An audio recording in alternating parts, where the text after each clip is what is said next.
आपका शुभ नाम क्या है? कुमार सिंह। राजकुमार सिंह जी, थोड़ा इधर इनके बगल में बैठने दो। कोई बात ले रहे भाई। कोई बात नहीं। राजकुमार जी, जैसे इन्होंने कहा कि शिक्षा, स्वास्थ्य, सड़क, किसी चीज में काम नहीं हुआ, इनको सड़क की बात कर रहे हैं। जनप्रतिनिधि जो स्थानीय विधायक हैं उनसे नाराजगी है, जबकि एक विधायक यहाँ से जो बने 17 में वो सांसद भी बन गए। तो विधायक यहाँ का कोई काम नहीं करते हैं क्या, या आते नहीं है? नहीं, सड़क को तो ऐसा मैं यहाँ पे बताऊँ जो 10 किलोमीटर की रास्ता है, जो आप मैंने बताई यहाँ पे, जो 4 किलोमीटर पीछे और 6 किलोमीटर आगे मंगलायतन यूनिवर्सिटी है वहाँ तक, ये 10 किलोमीटर बाकी है। बाकी अलीगढ़ मथुरा तक बिल्कुल ठीक है। बाकी और थोड़ी बोड़ी जैसे जो परेशानी बता रहे हैं, बाकी डॉक्टर न बैठवे की, कंपाउंडर वगैरह वैसे आमत हैं, तो थोड़ी बहुत दिक्कत परेशानी है जानते, ऐसा कुछ ना है। कंपाउंडर वैसे दो आमत हैं जाटिया। तो आप सरकार के काम से खुश हो, या लगता है कि ठीक है, सरकारों काम बढ़िया, योगी सरकार का काम बढ़िया? तो ये योगी सरकार के काम को बढ़िया मान रहे हैं। बाकी आपने सुना अलग अलग, आप क्या कहना चाह रहे हो? कौशिक जी, कुछ कह रहे हो? कार्य योगी सरकार का बढ़िया है, मानते हैं इस बात को, लेकिन और जो है क्राइम पर भी थोड़ा सा ध्यान दिया गया है। लेकिन ये 10-12 किलोमीटर 15 किलोमीटर की सड़क जो है, हमारा दैनिक रोजमर्रा के कार्य के लिए हम 10 किलोमीटर जा रहे हैं, 5 किलोमीटर इधर ही जा रहे हैं। वो भाई सबसे बड़ी चीज जो जिन बताई चाचा जी ने, जो हाँ ये खत्म है। क्या? गुंडागर्दी जो है, अपराध खत्म है। चोरी चपाटी खत्म। चोरी जितनी बार होती थी, अब 5 साल से चोरी नहीं हो रही है यहाँ। रोजाना जो है पशु खुलते थे, आज कुछ नहीं है। आज इतना भय लोगों को कि या तो क्राइम करेगा तो यहाँ नहीं रहेगा फिर वो आदमी, इतनी शक्ति है। तो पहले लॉ एंड ऑर्डर खराब था यहाँ बहुत? बिल्कुल लॉ एंड ऑर्डर खराब था। दलाल थे पहले, दलाल जो यानी पुलिस वालों से मिलके काम कराते थे। चोरी, ट्यूबवेल खोलना, भैंस पोई चुराना, पशु चुराना। आज 5 साल के अंदर पूछ लो आप इन लोगों को, किसी से भी किसी की मतलब हिम्मत नहीं है। ये बात तो है। हाँ, ये मैक्सिमम दिन में कहा कहते भैंसा ले गए, दिन में भैंसा ले गए चोर सपा सरकार में जामे तो रात को पे आ जाम तो खेत पे बांधा कोई खुलवैया ना है। तो अब आपका क्या शुभ नाम है? मेरा नाम जंगजीत है। क्या? जंगजीत। जंगजीत नाम ही जंग जीतने वाला पूरा है। जंगजीत चौधरी ना पंडित हैं। पंडित हैं। ये जो इगलास विधानसभा क्षेत्र है, यहाँ जाट बहुल है। अगर एक किसी समाज बिरादरी का देखेंगे, 90,000 जाट हैं, ब्राह्मण 80,000, बघेल 30,000, जाटो 25 से 30,000, ठाकुर 10,000। ये मिनी छपरौली बोलते हैं इसे। इगलास विधानसभा है, मिनी छपरौली, जो वो छपरौली है ना, इसे मिनी छपरौली बोलते हैं। मिनी छपरौली बोलते हैं, चूंकि जाटों की तादाद सबसे अधिक है, 90,000 से ज्यादा। इस सड़क उड़क तो हमने बात कर लिया। और नहीं तो और तो सब ठीक है, सब सबसे बढ़िया सरकार दी है बीजेपी ने। क्राइम बिल्कुल जीरो है यहाँ पर। और बताओ, आप जो कह रहे हो इन सब से अलग कर रहे हो। आपको सब में हाँ। पूछो दो कंपाउंडर आमत है कनाए अस्पताल में, मवेशी के अस्पताल में 2 कंपाउंडर आमत है, कब ये को आवे कब 2 आएंगे। हाँ जी, बताइए। वैसे कंपाउंडर खाली मुद्दा नहीं है, ओवरऑल नहीं आते होंगे साहब। हम तो जब कब गए कहाँ हैं, हमें नहीं मिले, हमको नहीं मिले। आप क्या सोचते हो भाई?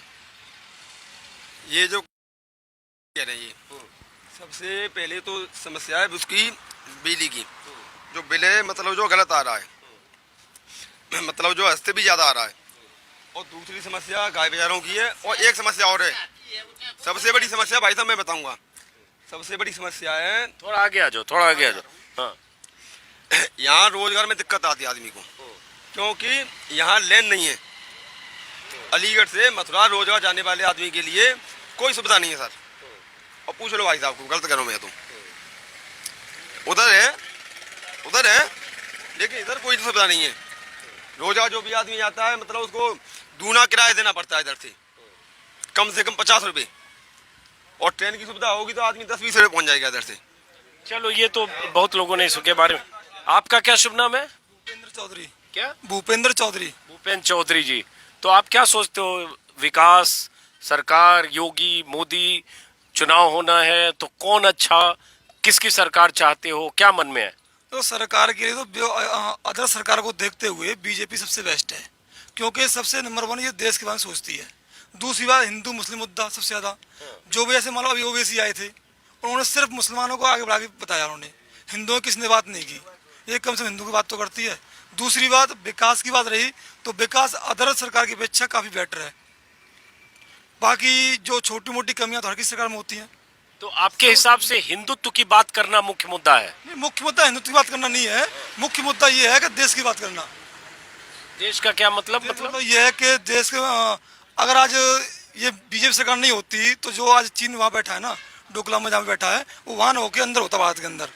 क्या बात है, ऐसा थोड़ी है कि 2014 के पहले यहाँ चीन अंदर करके कब्जा कर लिया सब पे। नहीं सर, आप देख लीजिए जब कांग्रेस सरकार थी तो चीन कितना अंदर आ गया, आप भी देख लीजिए। तो चीन वहाँ भी पेंगोंग की तरफ आके 8-10 किलोमीटर 13 किलोमीटर चीन अंदर आया, लेकिन उसको जवाब मिला तो वहीं पे रुक गया, पीछे बैठा। देखो हर चीज़ है ना, जैसे मतलब काफ़ी देखा जाए तो विकास को देखते हुए। बाकी सबसे मेन तो ये है कि जिस किसी अंदर के अंदर कुछ गुण होते हैं तो उसकी कमियाँ भी होती हैं, और कमियों को न देख के गुण को देखा जाए तो अच्छा बेटर रहेगा। तो ये बताओ चौधरी जी, आपके लिए इसका मतलब हिंदुत्व मुख्य मुद्दा है? आपकी बात से तो यही लग रहा है। हिंदुत्व भी मुख्य मुद्दा है, साथ में देश मुख्य, सबसे पहले देश है। नहीं तो देश सबके लिए, देश का जो भी नागरिक है उसके लिए देश है। जम्मू कश्मीर के अंदर जो आर्टिकल 73 जो था वो आज तक किसी पर नहीं हटा। आर्टिकल क्या था? आर्टिकल जो 73 जो था, 73 जो मुद्दा था वो सबसे मुद्दा था। कितनी सरकारें आई गई लेकिन आज तक उस पर किसी विचार नहीं हुआ, लेकिन बीजेपी थी तो मुमकिन हुआ, हट गया। राम मंदिर था, सिर्फ एक मुद्दा बना हुआ था लेकिन उस पर कोई विचार नहीं था, लेकिन अब बीजेपी है तो सब खत्म हो गया मुद्दा, मंदिर बन रहा है आज, मुमकिन है।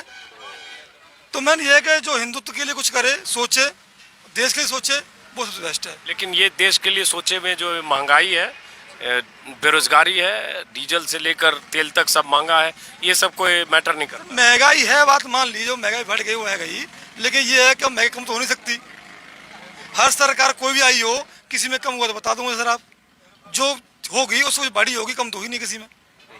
और ये तो आगे और महंगी होगी, जिस तरह से देश डेवलपमेंट कर रहा है तो कुछ उन्नति हो रही है। ये सरकार तो अच्छे दिन के लिए आए थे ना, कि सबके लिए अच्छे दिन आएंगे, महंगाई कम होगी, सिलेंडर माथे पर लेके प्रदर्शन इसी सरकार में जो आज मंत्री हैं वही सब करते थे। बिल्कुल सही बात है आपकी, लेकिन कहने और करने में थोड़ा अंतर होता है। मैंने पहली बात कह दी कि हर किसी कोई इंसान सर्वगुण संपन्न नहीं होता, कुछ कमियां भी होती हैं और कुछ खूबियां भी होती हैं।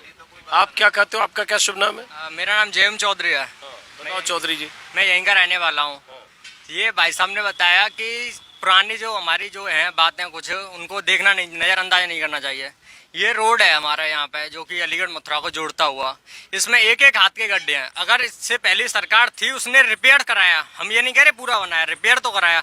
इस सरकार ने रिपेयर नहीं कराया। सबसे मेन मुद्दा किसानों का, किसान आंदोलन में 9 महीने हो गए, आज तक नहीं, क्यों नहीं हुआ? अपनी बात बोलो। एक सेकंड में बोलने दो। मैं किसानों के ऊपर बोलना चाह रहा हूँ। मोदी जी आ जाए यहाँ पे। हमारे गांव में 3 बसें लगी, गांव जवाड़ से हूँ मैं, 3 बसें लगी। बसों में आज पब्लिक जाने के लिए तैयार नहीं है, क्योंकि मोदी जी के खिलाफ हो चुके हैं लोग। हमने वोट दिया, मैं भाजपा कार्यकर्ता हूँ, मैं सेक्टर संयोजक रहा हूँ, मैं जवाड़ से सेक्टर संयोजक, लेकिन मैंने बीजेपी को छोड़ दिया इसी कारण। किसानों का मुद्दा, इसने मतलब बिजली का बिल सबसे महंगा है, 7 रुपये यूनिट आता है मेरे घर का बिल, जबकि एक किसान परिवार से हूँ मैं। ना कोई किसानों की आय, इसने कहा था 1 जनवरी 2022 से, मतलब 2022 में आय दुगनी होगी। क्या दुगनी होगी बताइए? अब इन्होंने जाट वोट बैंक के लिए, जाट वोट बैंक के लिए यहाँ पर राजा महेंद्र प्रताप यूनिवर्सिटी का इन्होंने प्रस्ताव रखा है, क्योंकि ये वेस्ट यूपी जो है जाट बहुमूल्य क्षेत्र माना जाता है। यहाँ पे सारी पार्टियाँ अपना दम देती हैं, जितनी भी रैलियाँ करेंगी सारी यहीं पे दम देती हैं, क्योंकि यहीं से देश का चुना जाता है राजा कौन जो होगा, जैसे प्रधानमंत्री हुए ये। लेकिन यहाँ पे बीजेपी जो है वो अभी फिलहाल फेल नजर आ रही है, किसी भी कंडीशन पे तुम कहीं भी देख लो, लेकिन ये सक्सेस नहीं हो पाएगी अब की बार। तो बीजेपी, आप करो, आप बीजेपी के कार्यकर्ता थे? कार्यकर्ता थे, अभी भी मैं कार्यकर्ता था। अभी लास्ट 15 दिन पहले जो करनाल में लाठीचार्ज हुआ, किसानों के ऊपर इतना अत्याचार, मैंने आपकी वीडियो देखी, मैं आप यहीं से गुजर रहा था, अभी मेरी नज़र पड़ी तो मैं अभी बाइक लेके आया फिर दोबारा वापस में, मुझे तब आप नज़र आए। अजीत जो आपका नाम, आपका चैनल भी है, सभी बात तो मैं देखता रहता हूँ। तो इसलिए लाठीचार्ज की वजह से 15 दिन पहले मैंने भाजपा को त्याग दिया। अभी भी बीजेपी कार्यालय से कॉल आती है। मैंने कहा भाई मैं नहीं कर पाऊंगा भाई, जो अपने किसान का नहीं, देश हित का नहीं, उसका कोई नहीं। चाहे कुछ भी हो जाए, चाहे भाजपा समर्थन कितना भी जोर लगा लें, ताकत लगा लें, आज भी बसें जा रही हैं इस रोड पे, आप वीडियो में दिखा सकते हो। हर बस में 10 से 15 लोग हैं, जबकि बस का चार्ज 10 से 10,000 रुपये मिनिमम होगा, जो कोसी छाता से लेके अलीगढ़ तक जा रही है। कितना किलोमीटर का होगा, तुम आप अनुमान लगा लो, 70 से 80 किलोमीटर है, कितना चार्ज ले रही होगी। लेकिन सरकार दिखाना चाहती है हम बहुत बड़ी पार्टी, ये वो कर रहे हैं स्टूपिड, लेकिन कुछ नहीं है। अब की बार देख लेना, यहाँ से गठबंधन की सरकार आने वाली है। अच्छा, चलो किसकी आएगी वो तो चुनाव के बाद देखेंगे, लेकिन जैसे इन्होंने कहा देश की बात आप कर रहे हैं, ये बात किसान और बाकी मुद्दे कर रहे हैं। सही बात है। तो मैं ये बताइए, ठीक किसानों का धरना चल रहा है, किसान अपने हक के लड़ रहे हैं, ठीक है ना। और ये बताइए किसानों के लिए जो बिल आए हैं, इसमें किसानों के लिए घाटा क्या है, नुकसान क्या है, उसमें फायदे तो है। ये मान लो हर तरह से फायदा, ये तो किसान को पहले से अब इनकम आ रही है। अभी गेहूं का रेट है, गेहूं का रेट 1500 रहता था, इस बार 1900-2000 बिका है। तो क्या नुकसान है बताइए मुझे। 1900 नहीं बिका है, बहुत जगह लोग बताते हैं 1500-1600 में बेचते हैं। मेरा गेहूँ 12 बीघे का गेहूँ था, आज उसमें 20,000 का घाटा गया है। मैंने बाकी पे खेत लिया था 12 बीघा, जो कि मेरे पास घर की जमीन बहुत कम है, तो उसमें मुझे 20,000 का घाटा गया है। जो कि मेरा गेहूँ मंडी में 1650 से 1700 तक बिका है, केवल 1700। और जबकि मंडियों में मैं 3 दिन रहा, मैं यहाँ पे, ये कोनगा यहाँ पे बोल लगे सोसाइटी, 1975 में जा रहा है, 30 रुपये पर क्विंटल ये कमीशन लेते हैं। मतलब सरकार के पास जा नहीं रहा है, इनको चाहिए। मेरा यहाँ ठीक है, उतना समझ गया आपकी बात, और मोटे तौर पर अलग अलग लोगों की राय है। लेकिन जैसे ये कह रहे हैं कि ये जाट वोट बैंक के मद्देनजर मोदी जी ने आज अलीगढ़ में कह दिया कि राजा महेंद्र प्रताप सिंह के नाम पर शिलान्यास कर दिया, हालांकि उसकी भूमिका 2 साल पहले से हो रही थी। तो ये वोट बैंक भी इसका एक मकसद होगा। वोट बैंक का तो पूरी तरह से काम होता ही है जब चुनावों के समय पे जो कोई आया। अब जी महापुरुषन चलो सम्मान देने वाली बात है। फिर आपने कही महंगाई नहीं है यहाँ बिल्कुल भी। 10 रुपये किलो आलू में 10 रुपये, यानी थोक में आप जाएंगे तो 6 रुपये किलो है। और सुनो भैया, पेट्रोल आप मुझे थोक में दिलवा दो। अगर अब पेट्रोल 97 रुपए 96 पैसे बिक रही है यहाँ पे, और जबकि 99 रुपए तक सेल हो चुकी है यहाँ पे। डीजल का 90 से ऊपर, मतलब कोई है रेट। आज कल मुड़सान में भी 200 रुपए लीटर सरसों का तेल मिला है। ये बोल रहे हैं महंगाई आलू से कुछ, तो आलू बताए किसान की आलू महंगा क्यों नहीं हो रहा। आलू किसान इतना परेशान है, बहुत परेशान, आती बिल्कुल फांसी की कगार पे पहुंच चुका है। किसान के पास कुछ बचा नहीं है, खाली हो चुका है। आई है 2014 से आज तक का रिकॉर्ड है। किसान बता दे कब मुनाफा कब हुआ है, आज तक नहीं हुआ। इस सरकार ने सिर्फ किसानों के विरोध में रही है, किसानों के विरोध में। अगर किसानों के समर्थन में रही 2022 में दुगना करे, सत्ता में अगर आना है तो दुगना करके दिखाए। आप इसका सिर्फ इतना जवाब दे दीजिए। और साथ में ये तो सही है कि 2022 तक किसानों की आमदनी दोगुनी करने की बात हुई थी, अब 5 महीने बाद 2022 है। ये जो है सरसों के तेल की बात कर रहे हैं। सरसों का तेल, जो सरसों है पहले 3500 रुपये बिकती थी कुंटल, आज उसका भाव जो है 8,000 है। तो इसमें जो है किसानों का बेनिफिट है या नहीं है। आप सोचिए, कहाँ 3500, कहाँ मतलब 8,000, तो उसके तो बढ़ेंगे रेट। आमदनी दुगनी हो रही है सब किसानों की। आमदनी किसी में दुगनी हो रही है, किसी में बराबर है, किसी में। यहाँ बताइए कोई ऐसा है जो इसकी आमदनी दुगनी हो गई खेती में? आमदनी सरकार ने जो, ये हमारे ताऊजी है, मेरे ताऊजी लगते हैं, इन्होंने जो बताया आमदनी सरकार ने अपनी दुगनी कर ली।